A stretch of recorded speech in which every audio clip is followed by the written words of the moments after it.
A charm restoring hope in failing hearts, aspired the harmony of her puissant voice. I would say more puissant. Puissant. Puissant, not puissant, but first syllable. Puissant. Puissant. Puissant. Aspired the harmony of her puissant voice. Good. O Savitri, I am thy secret soul. I have come down into the human world and the movement watched by an unsleeping eye, and the dark contrariety of earth's fate, and the battle of the bright and somber powers. Well, we know already that she's a powerful Madonna. Yes. We've already completed the Madonna of suffering and sorrow. So Yes. she has come down into this human world, but we have to remember that she's also an aspect of Savitri, this Yes. Madonna. She's not something apart from Savitri. Yes. And she's come down into this human world and she's watched its movement Mm. because she has an unsleeping eye. She sees everything. Mm. And she sees this dark contrariety, this opposition, this discordance, this inconsistency of Earth's fate. And of course, she sees the battle of the bright and somber powers, which is what we are seeing right now on the Earth. And I don't think there's ever been a time, except maybe World War II, when we've seen it more powerfully Mm. than now, all over the world. So Sri Aurobindo speaks of these powers, and I'd like to read a little because I don't know that we've gone through this in any length before. No, we have. We have? We have not. No, okay. It's a letter to a disciple. He says, there are forces and beings that are interested in maintaining the falsehoods they have created in the world of the ignorance, and in putting them forward as the truth which men must follow. In India, they are termed asuras, rakshasas, pisachas, being respectively of the mentalized vital, middle vital, and lower vital planes, Mm. who are in opposition to the gods, the powers of light. These too are powers, for they have their cosmic field in which they exercise their function and authority, and some of them were once divine powers, the former gods, Purva Deva, as they are called somewhere in the Mahabharata, who have fallen towards the darkness by revolt against the divine will behind the cosmos. What are they? Purva Deva. Purva Deva. Yes, Purva Deva. Mm. Yeah, they're called that. They're the former gods. Mm.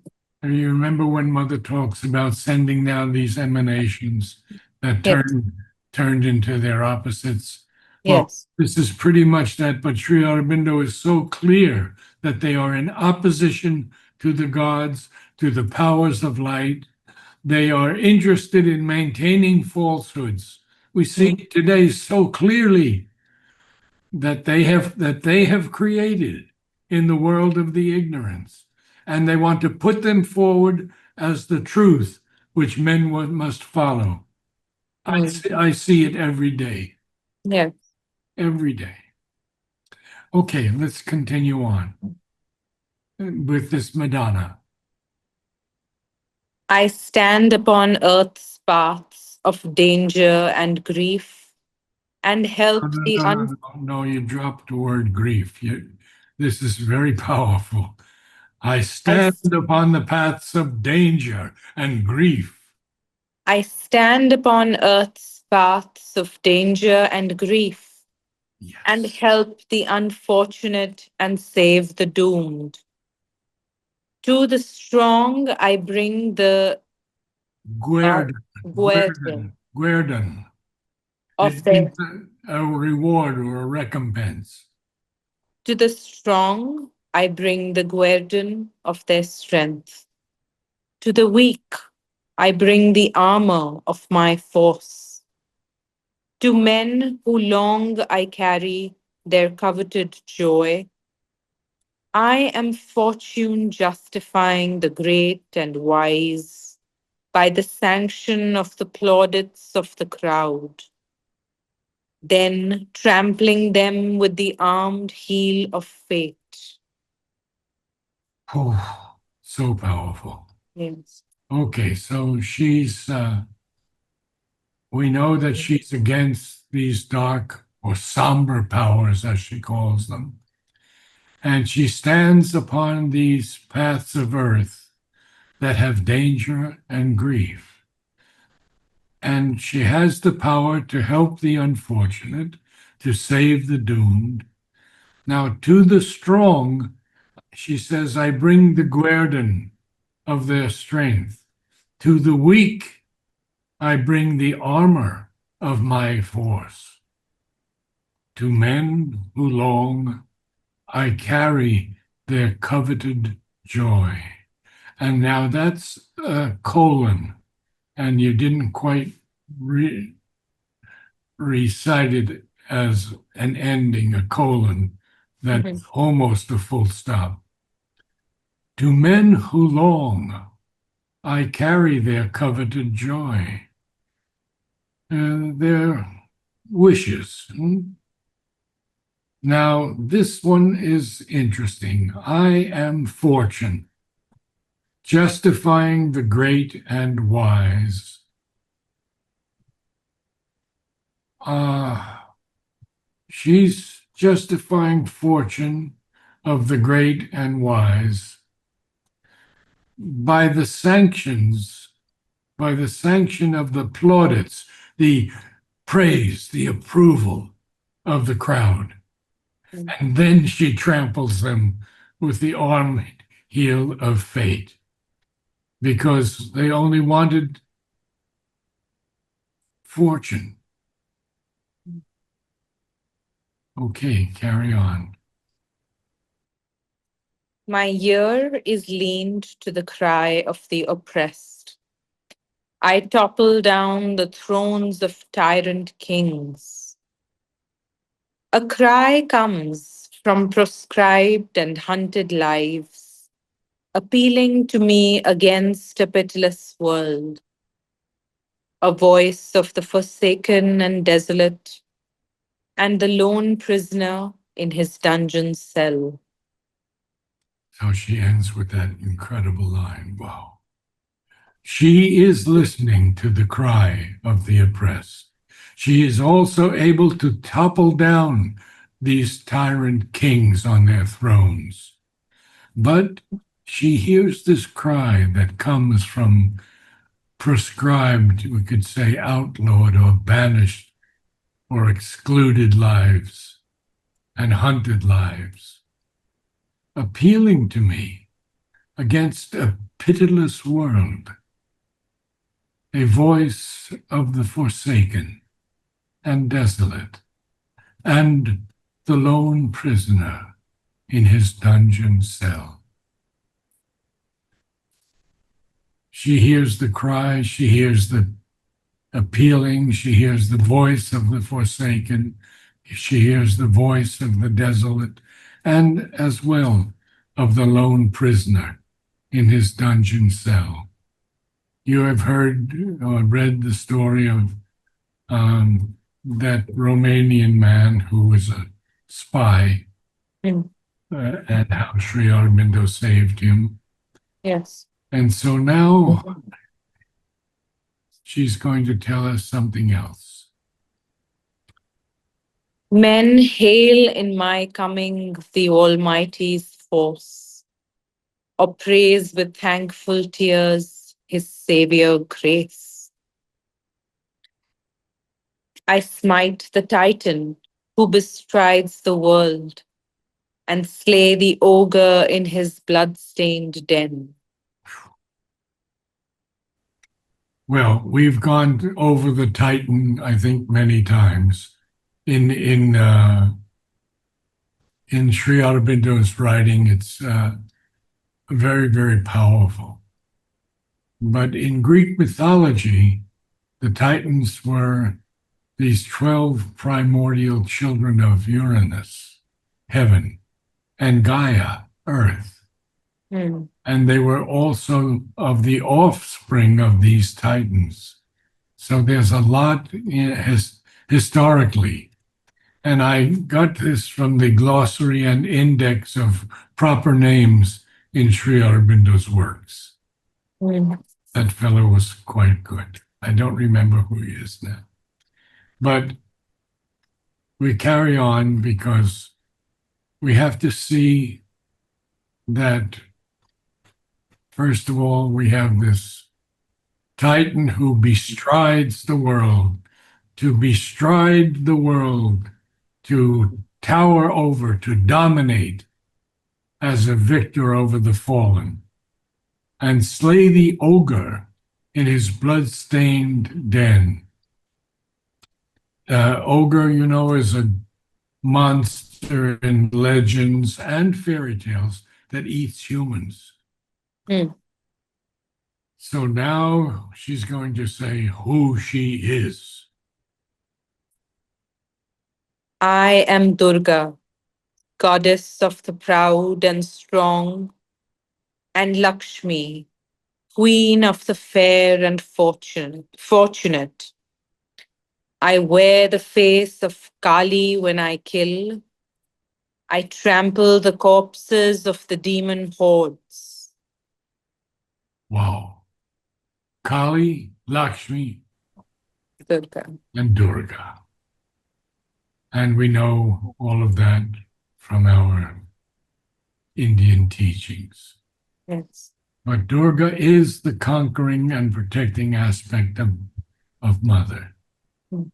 She's also Mother's power of protection. Mm.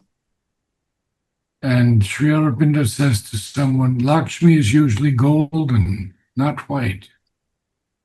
Oh, Yeah, okay. Saraswati is white. Oh, she's white. Ah, yes, white, and she sits on the flower, the pink lotus. In some No, places, she's yeah, in depicted. some places, but for us, the pink lotus is always the avatar. Yes. So she wears the face of Kali when she kills, Mm. because even though Kali is the loving and beneficent mother, she wears that face of Kali when she kills. And Mm. I don't know if I gave you what Mother said, but it's in Mother's collected works. Of all the aspects of the Mother, Kali most powerfully expresses vibrant and active love. Mm. And despite her sometimes terrible aspect, she Mm. carries in herself the golden splendor of an all powerful love. Wow. Mm. That's beautiful. She tramples the corpses of the demon hordes.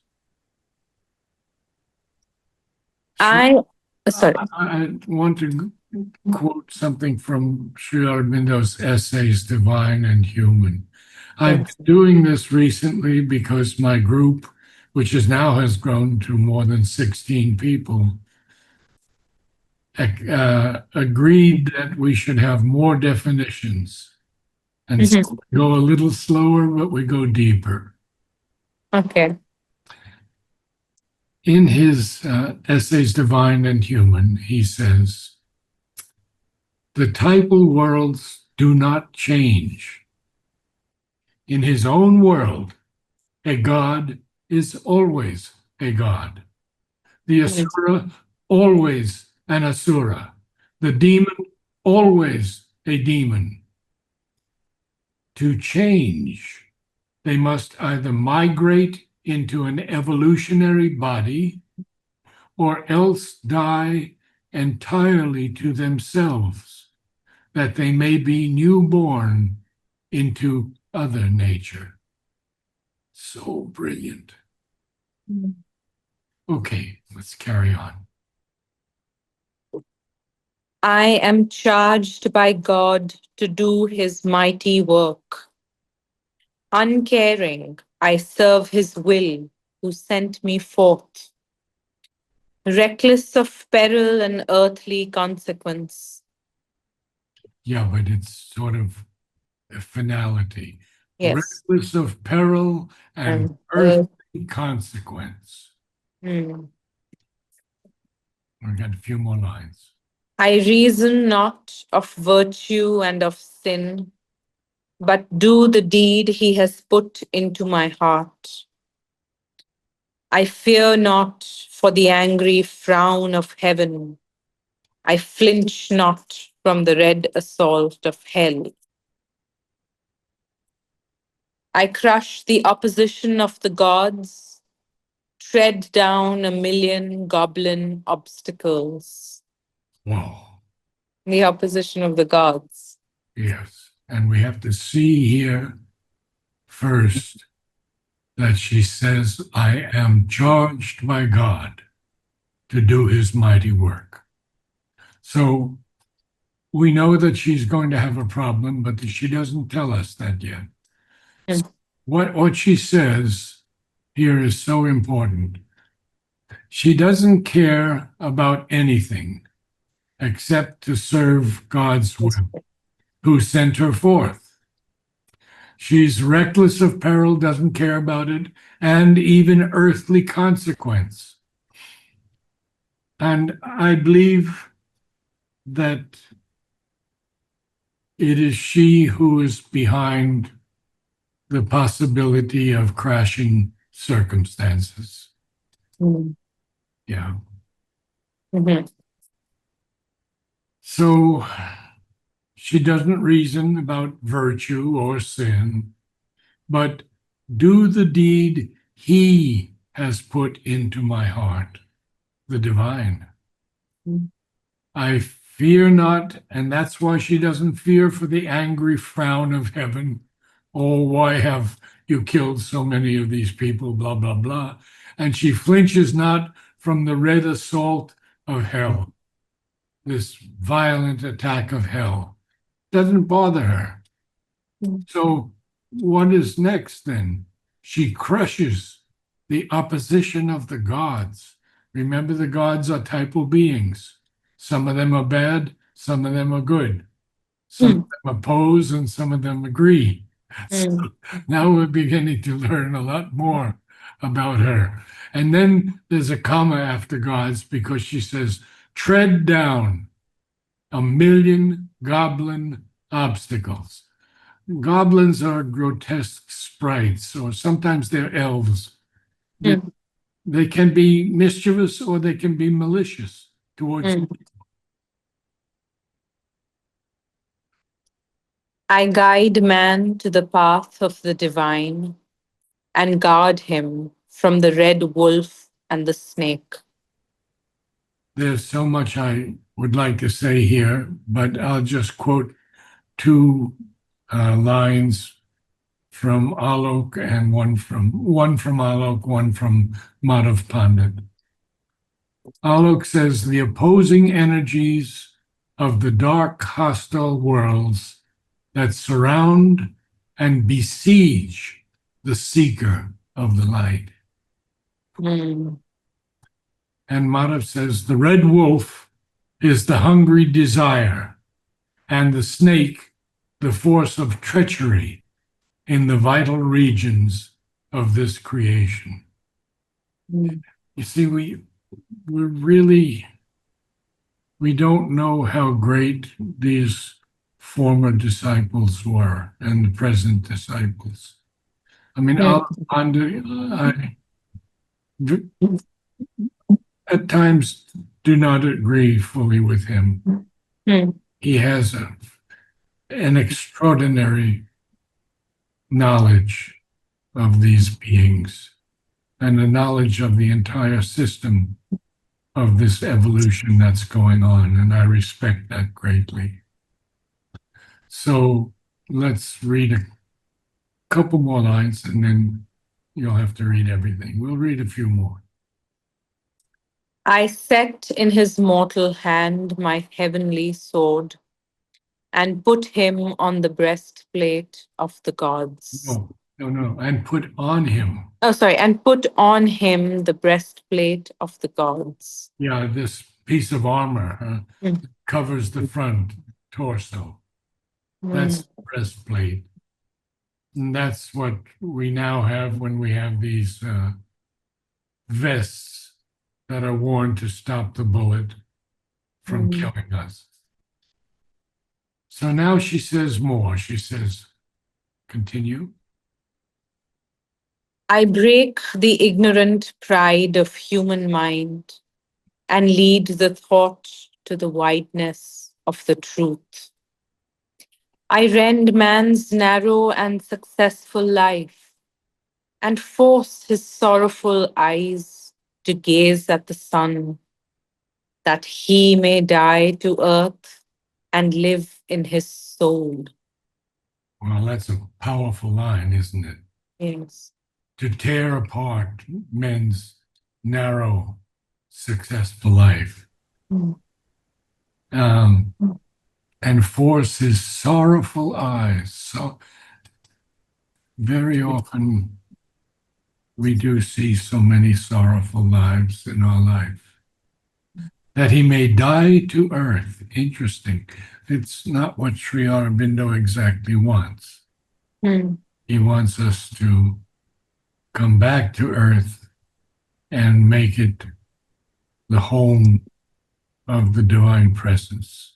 mm. This is the Madonna of strength, Yes. and she's going to force our sorrowful eyes to gaze at the sun in order that we may die to earth in a way and live in our soul. And I think it's time for you to read because, oh, it's already 5:25. Okay. Shall I read? Please. A charm restoring hope in failing hearts aspired the harmony of her puissant voice. O Savitri, I am thy secret soul. I have come down into the human world and the movement watched by an unsleeping eye, and the dark contrariety of earth's fate, and the battle of the bright and somber powers. I stand upon earth's paths of danger and grief, and help the unfortunate and save the doomed. To the strong, I bring the guerdon of their strength. To the weak, I bring the armor of my force. To men who long, I carry their coveted joy. I am fortune justifying the great and wise by the sanction of the plaudits of the crowd, then trampling them with the armed heel of fate. My ear is leaned to the cry of the oppressed.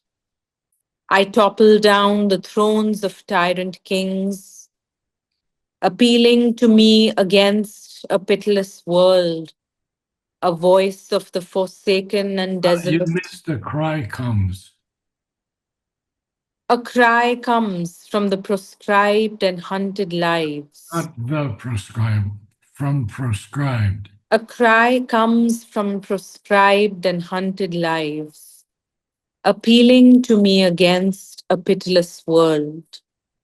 a voice of the forsaken and desolate, and the lone prisoner in his dungeon cell. Men hail in my coming the Almighty's force, or praise with thankful tears his Savior grace. I smite the Titan who bestrides the world and slay the ogre in his blood-stained den. I am Durga, goddess of the proud and strong, and Lakshmi, queen of the fair and fortunate. I wear the face of Kali when I kill. I trample the corpses of the demon hordes. I am charged by God to do his mighty work. Uncaring, I serve his will who sent me forth, reckless of peril and earthly consequence. I reason not of virtue and of sin, but do the deed he has put into my heart. I fear not for the angry frown of heaven. I flinch not from the red assault of hell. I crush the opposition of the gods, tread down a million goblin obstacles. I guide man to the path of the divine and guard him from the red wolf and the snake. I set in his mortal hand my heavenly sword and put on him the breastplate of the gods. I break the ignorant pride of human mind and lead the thought to the wideness of the truth. I rend man's narrow and successful life and force his sorrowful eyes to gaze at the sun, that he may die to earth and live in his soul. Excellent reading. Thank you. One of your best. Thank you. Namaste, Raji. I'll see you next Sunday. Thank you. Okay. Peter. Thank you.